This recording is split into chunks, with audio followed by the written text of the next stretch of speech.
Hey guys, welcome back to the channel. We are in Microsoft Flight Simulator, specifically 2020. I say that because I used to play Flight Simulator X back in the day, before they disbanded the team, before Asobo came on and started this one. I've been playing a lot of X-Plane. They were doing a lot of updates and stuff while there was no Microsoft team for the longest time. This game came out and I didn't have a computer that met even the minimum requirements. I have those requirements now. I downloaded it 3 days ago. I've had like 2 or 3 flights just trying to get myself oriented with the game, but this should be interesting. We are in the Grand Caravan, the Cessna 208. There's no add-on anything right now. This is default Microsoft planes. Yeah, so should be interesting. We are going to take a run from, where are we going? We are going to be starting out in Washington, Phelps Field in Spokane, and we're going to be flying over to, I believe it's Great Falls. Yeah, Great Falls International Airport, because on one of my first flights I definitely need to be going into an international airport. And so let's get pushed back and let's see how this works. Alright, go down my checklist here. Fuel tank selectors. Oh, well, parking brake, good. Fuel tank selectors are both on. All lights and switches should be off. Already tested this. Yep, they are. They're all off. And make sure that ignition is set to normal. Ignition is set to normal. That's that guy right there. Alright, power lever is at idle. We want full max for the prop. And we want to go ahead and make sure that the condition lever is cut off. Remember, this Grand Caravan, it is a turboprop, so we don't have mixture here. We have condition lever. There we go. Fuel shutoff is in. That's right there. It says it's on. So we're good there. Let's get the battery on.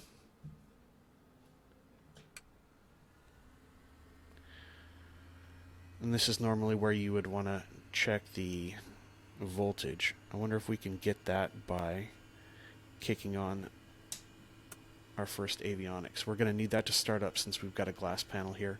I don't have any other gauges because I am going to need to be monitoring NG to get this thing going.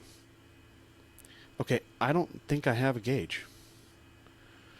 Or maybe it's going to be on the other screen.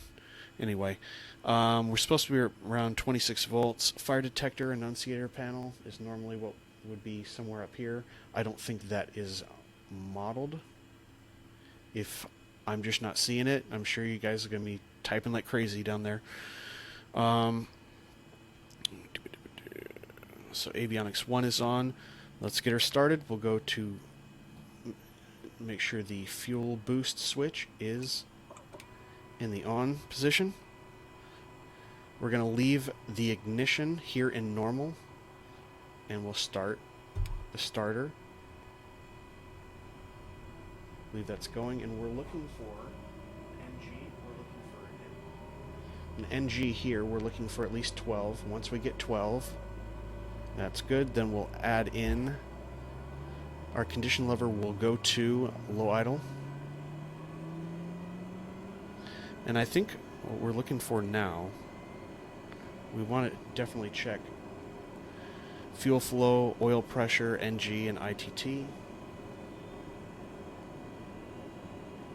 All look pretty good.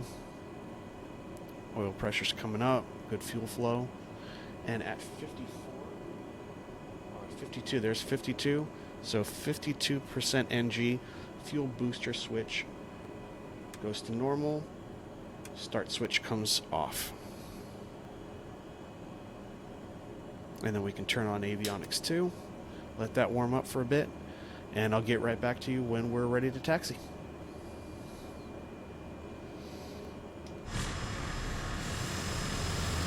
Oh, this is classic. So you're supposed to get the pushback before you start the plane.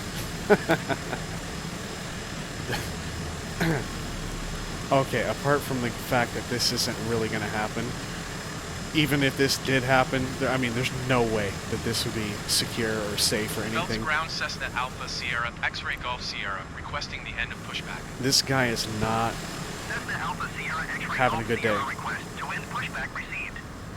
All right. Belts ground Cessna Alpha Sierra X-ray Golf Sierra with Echo request taxi for takeoff departure to the west. I don't want to go to the west. Cessna Alpha Sierra X-ray Golf Sierra taxi to and hold short of runway 22 right using taxiway Alpha Bravo cross runway 22 left.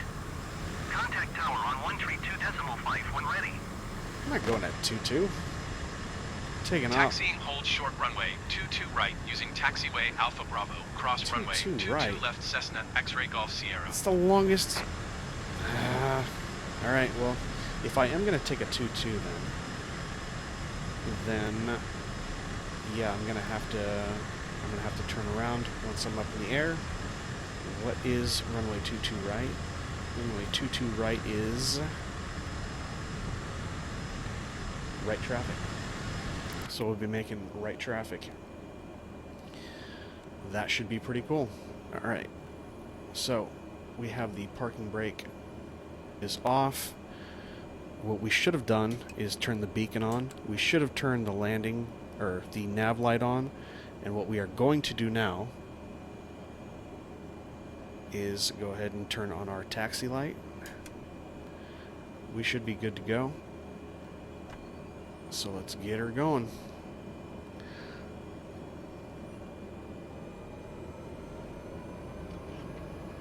And this thing gets away from you real quick. If you're not familiar with turboprops, there's actually what you should be doing when you're taxiing is you should be throwing it into the beta range.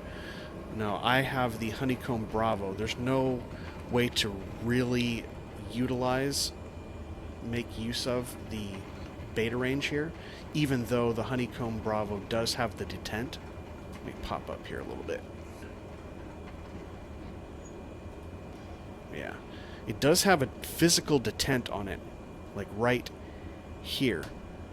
But that usually sets it into reverse, and then I have like a degree of reverse.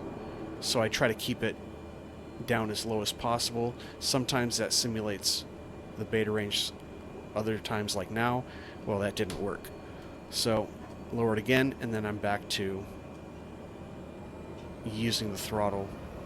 The power lever, the way it should be.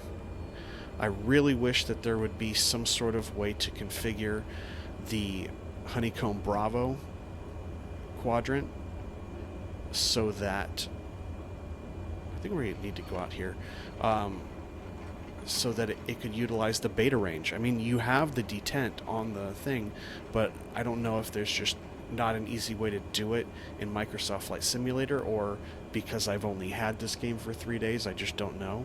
I've just been doing some quick Google searches, and it really hasn't been helping too much. I don't even know where we're supposed to taxi. We do taxiway Alpha Bravo cross runway 22 left. Contact tower. Okay, Alpha and Bravo. Let's see if I got those. Yeah, let's go ahead. Well, if we cross, then we're going to be in the wrong spot.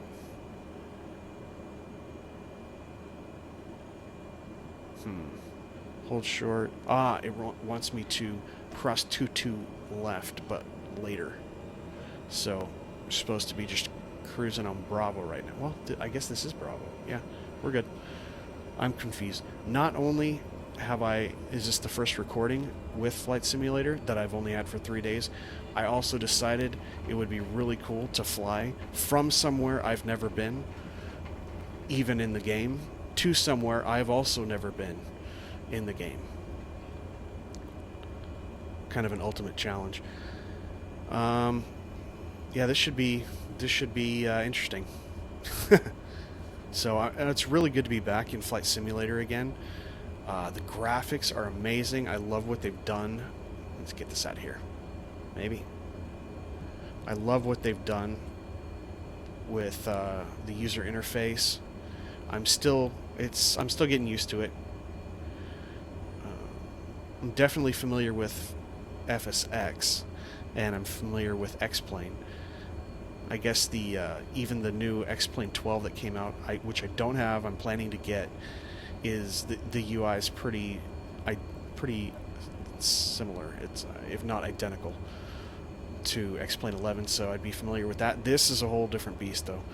I've just been going through some of the tutorials, the instructional portions of it, mainly just so I can get settings, so I can get buttons hooked up the right way, and make sure all my axes aren't reversed on me. But this is actually one of my favorite planes to fly. This Grand Caravan Cessna 208. Really like it. I need to look for a good add-on, something that does more like a full simulation of it. What I was flying in X-Plane 12, for those of you, or X-Plane 11, for those of you that are in it, there was an add-on Cessna Caravan by Thranda, and that thing was really cool. I was really enjoying that. I would enjoy a lot more now with my upgraded computer, but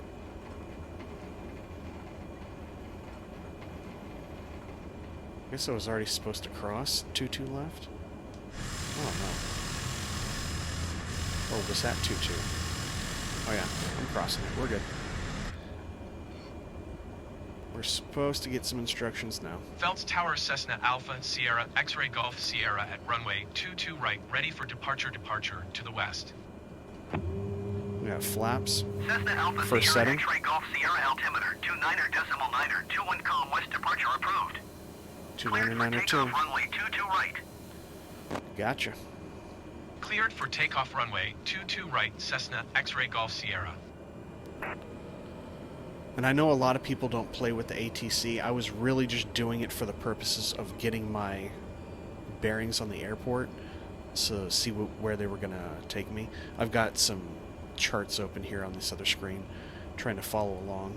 That's what I really miss. I really miss Flight Simulator, and just being able to look at it with all the charts and everything. All right, taxi light off, landing on, strobe is on. If we were flying the real thing, I'm sure there was probably something else that I'm supposed to do. Do I need to turn the fuel boost on for takeoff? Let me know if you guys know. We do have the first setting of flaps, so we're good there. All right, let's get down and actually take a look at this. So we are currently at 1,900 feet. Is that right? Sure, that's right. Yeah. About 1,900 feet. We're going to be cruising around 13,500, moving east towards Great Falls.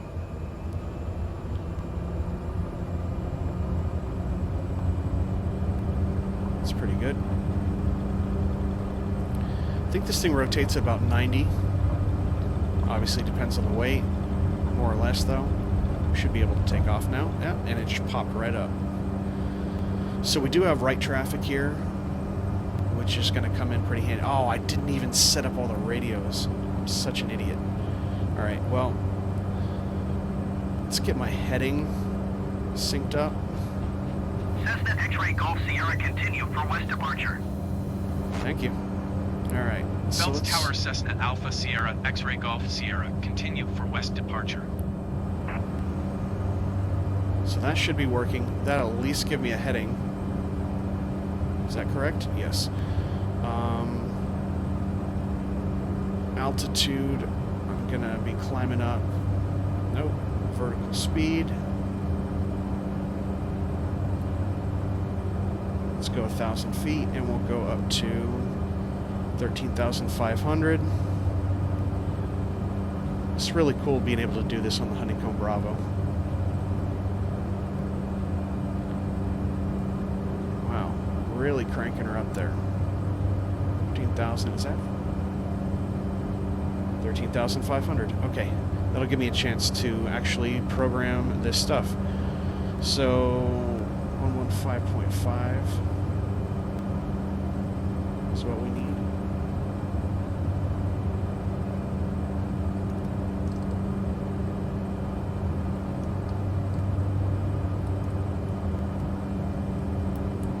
Alright, 115.5, and we need to catch on to the 052.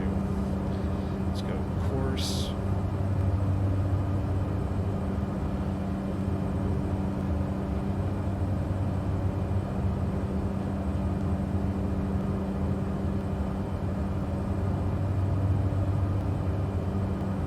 This is absolutely not safe to be doing this.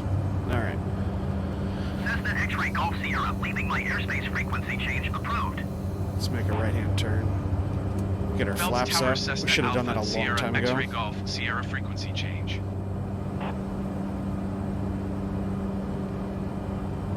Spokane approach Cessna Alpha Sierra X-Ray Golf Sierra is type Cessna Caravan 4 miles north of 04 Whiskey Alpha 4,200 feet. Request clearance to transition Charlie airspace. Cessna Alpha Sierra X-Ray Golf Sierra Spokane approach. Squawk 1006. Okay. Squawk 1006 Cessna X-Ray Golf Sierra. Cessna X-Ray Golf Sierra radar contact 5 miles west of Phelps 4,700 feet. Cleared through the Charlie airspace. Alright, cleared through the Charlie airspace. That's Cleared good. through the Charlie airspace Cessna X-Ray Golf Sierra. Cessna X-Ray Golf Sierra contact Spokane approach on 133.35. Good day. 1 tree decimal tree 5 Cessna X-Ray Golf Sierra. Decimal tree, huh? Spokane approach Cessna Alpha Sierra X-Ray Golf Sierra 5,200 feet. Cessna Alpha Sierra X-Ray Golf Sierra Spokane approach altimeter 29er decimal 9er 2 continue to Mike Lima Papa as planned.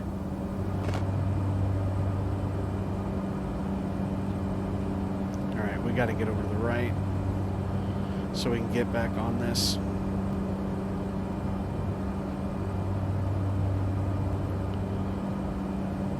It's the airport. There's the airport right in front of us. Graphics are so good. They're so good in this game.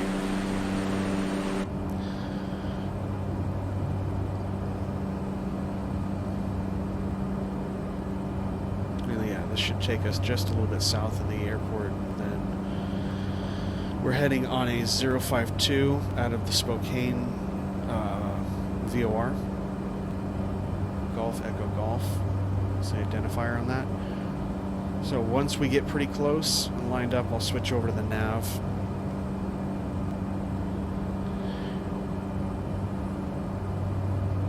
Looks like we're moving pretty good.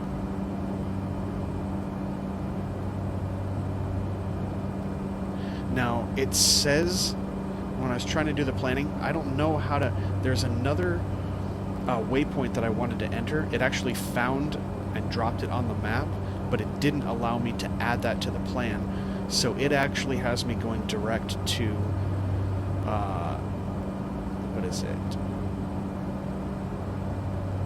The Mullen Pass VOR, but actually I'm going up northeast and trying to hit the Carps intersection. So it wouldn't allow me to throw that in.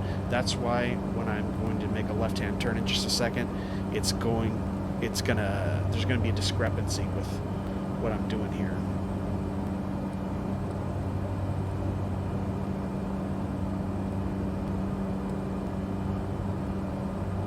We're getting pretty close. We're already through 7,500. That's pretty good for 13,500. Another question for you guys. For those of you that fly turboprops, I'm keeping it in low idle. My understanding is that you don't need to go to high idle unless you're running the AC or something like that, or you're running you have a higher load.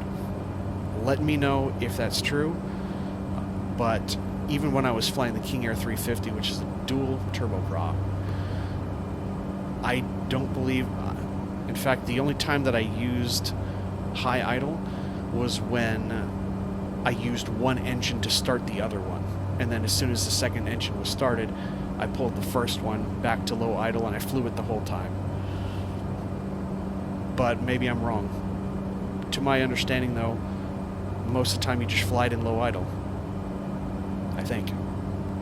Alright, this is where I'm gonna start having a discrepancy with the map that you see, because I am headed over to Carp's intercept and not going to the Mullen Pass VOR as the game knows that I'm doing. So that's why there is that discrepancy, should anyone wonder. I didn't know how to add that to the game, to the flight plan.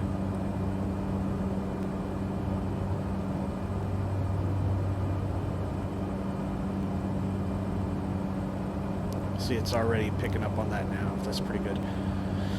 Alright, well, let me get down the road a little bit here, and I'll be back with you in a second.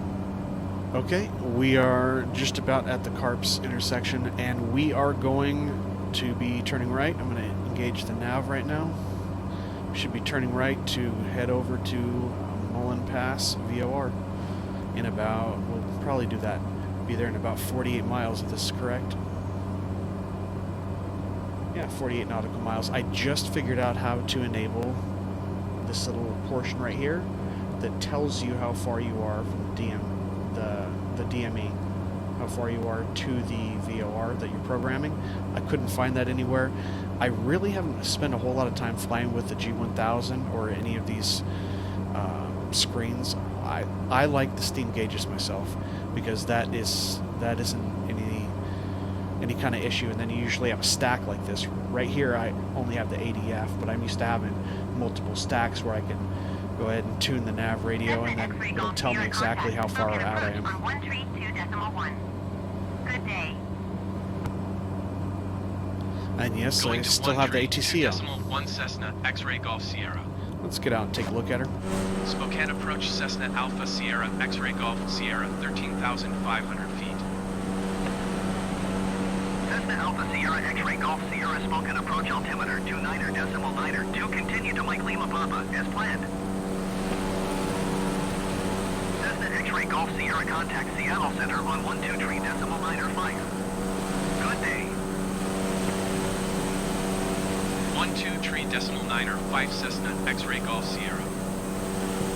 Seattle Center Cessna Alpha Sierra X-ray Golf Sierra 13,500 feet. Cessna Alpha Sierra X-ray Golf Sierra Seattle Center altimeter 29.9 continue to Mike Lima Papa as planned.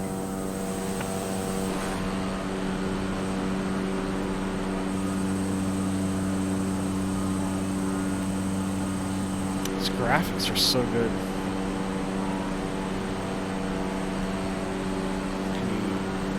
That's how you can move it. That's a lot easier. I'm just going to do that. See, I'm still learning all the shortcut keys and all the different views. I haven't programmed them in yet. I just wanted to get in flying, see if I can get everything synced with my hardware. And they are not going to leave us alone. They are transferring us. I wonder if I can just cancel this. 2.1 Cessna X-ray Golf Sierra. I'll go with Spokane it right approach now. Cessna Alpha Sierra X-ray Golf Sierra 13,500 feet. So cool. Cessna Alpha Sierra X-ray Golf Sierra Spokane approach altimeter 29.9 continue to Mike Lima Papa as planned. Cessna X-ray Golf Sierra contact Seattle Center on 123.9 This is getting a little ridiculous. Good day. 123.9 Cessna X-ray Golf Sierra. The option just changed. I want to cancel. Seattle Center Cessna Alpha Sierra X-ray Golf Alright, I'm going to skip Sierra all this. I'll be back with you in a 13,500 second feet. once I get this thing worked out. Cessna Alpha.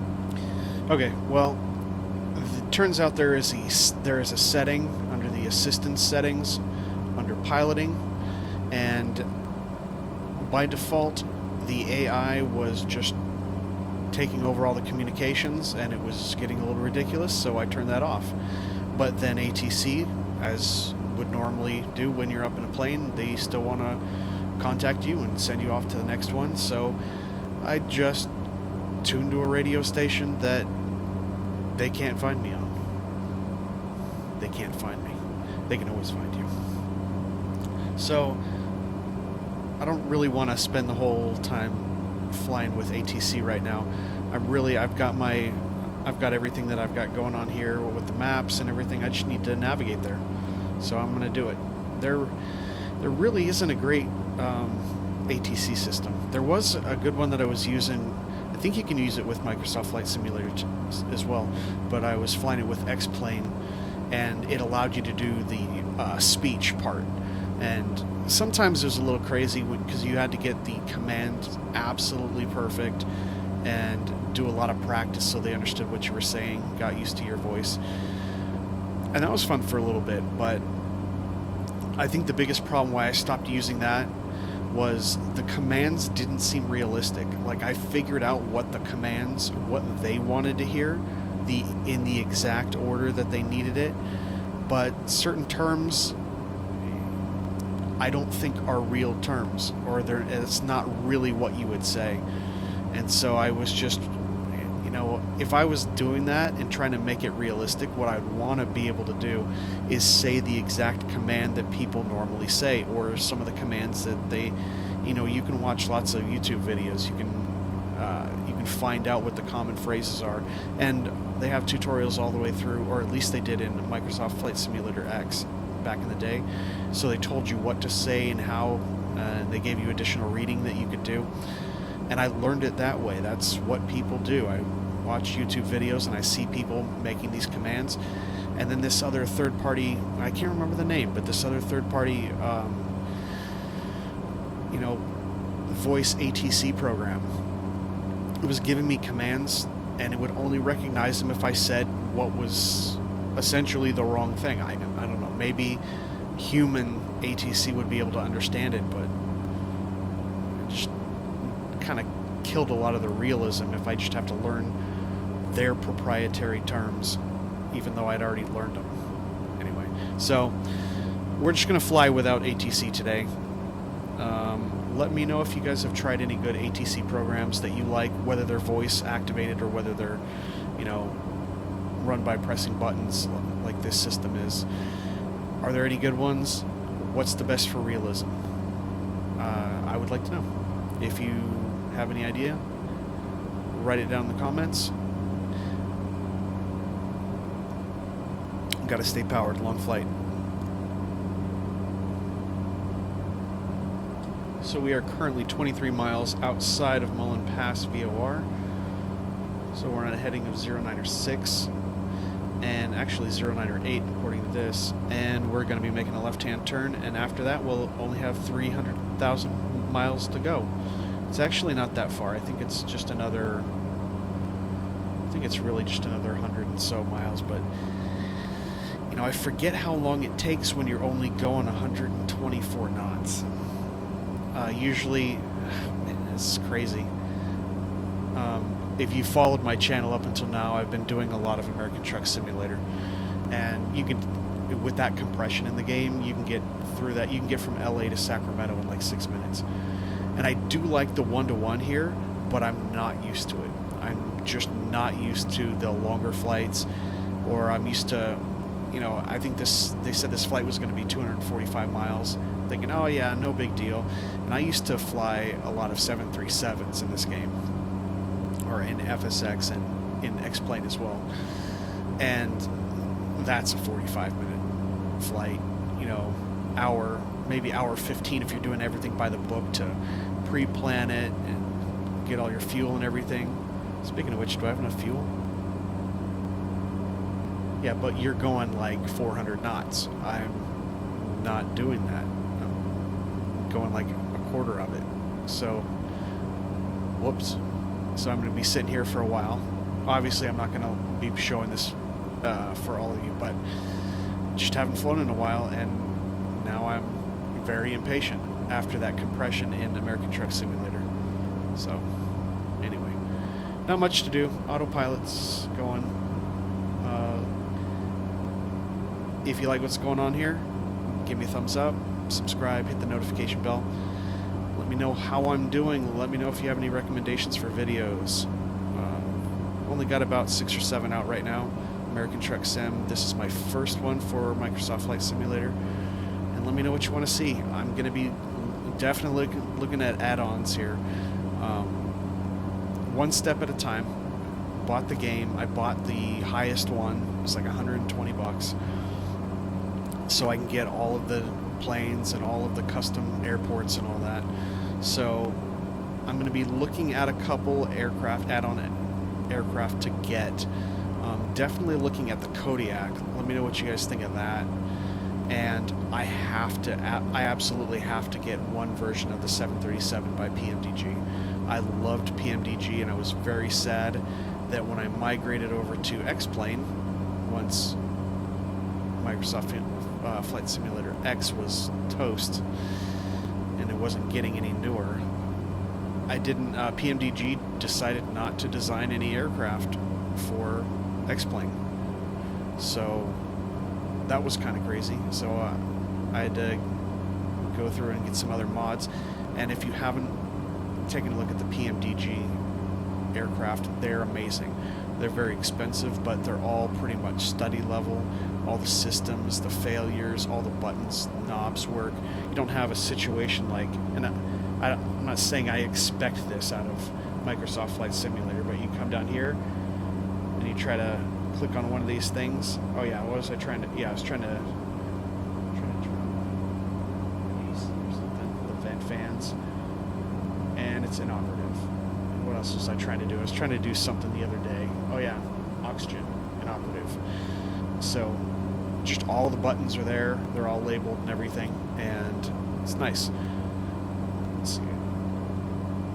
Only about 12 miles out, so I'm going to go ahead and sync my heading. Sync my heading over here so I can turn the nav off, and I can program the next one. There we go. Heading is on, and obviously same VOR, and I'm going out at a 074.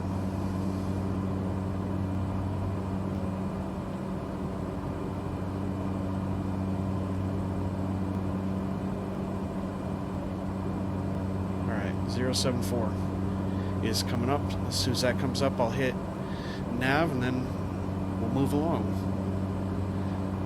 I am going to be hand flying the landing. I don't know if that's a good thing or not. Maybe I should just stick to,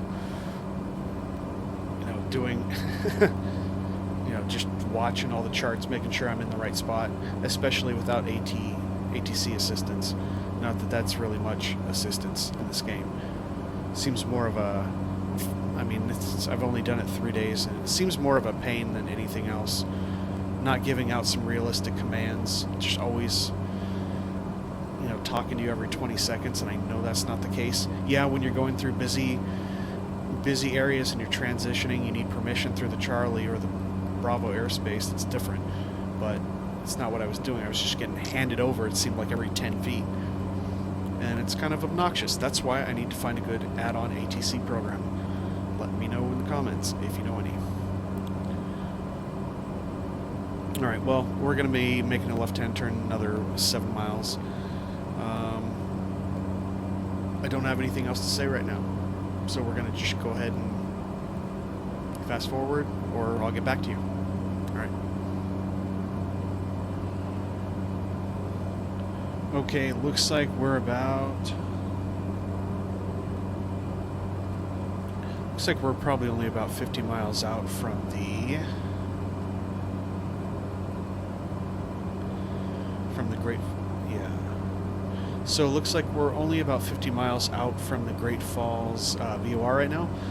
I did speed up time. I was able to figure out how to change the rate, and that was awesome, since I'm used to compression from American Truck Simulator.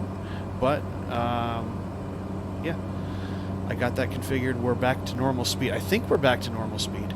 Doesn't look... Are we still going too fast?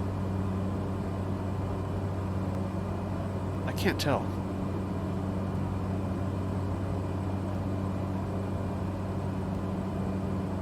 That might be normal speed.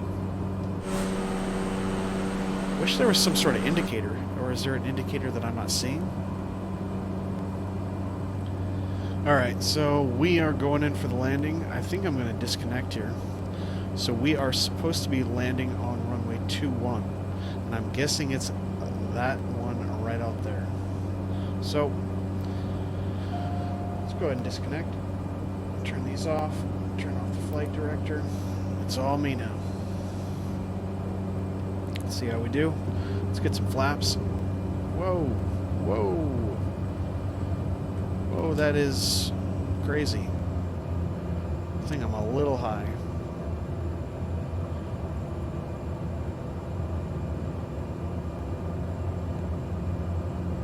I think we'll be okay though. Just gonna give it a few quick turns here, and we should be right back on path.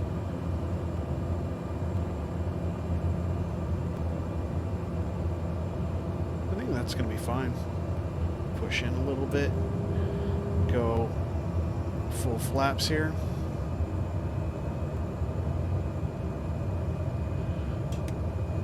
We were supposed to turn the landing light back on. That completely happened, I promise it did. Hope this is the right airport.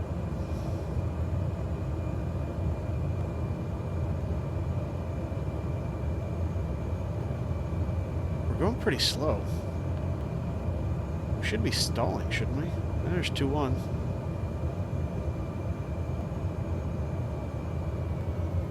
Long landing. A little rough.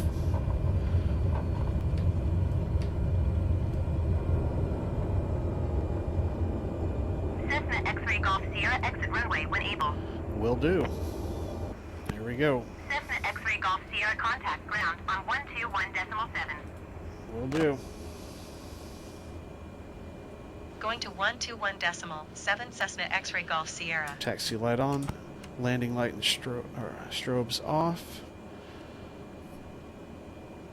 Alright. Let's go ahead and talk to these guys. See what they want us to do.